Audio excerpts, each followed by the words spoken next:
नमस्ते friends, जयश्रीज किचनमध्ये तुमचं स्वागत आहे।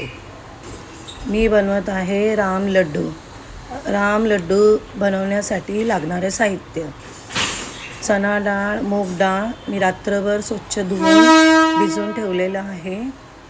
भिजून झाल्यानंतर त्यामध्ये अद्रक, हिरवी मिरची, लाल मिरची, लिंबू हे सगळं एकत्र मिक्सरमध्ये ग्राइंड करून घेतलेलं आहे। तुम्ही बघू शकता किती छान।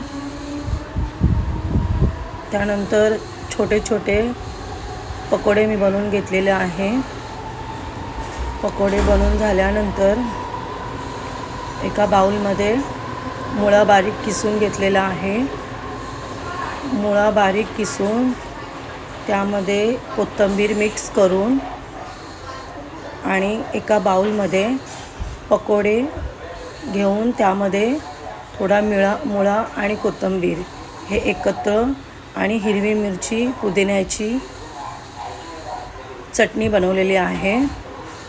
ती चटणी त्यामध्ये टाकून तुम्ही मिक्स करून मस्त सर्व करू शकता।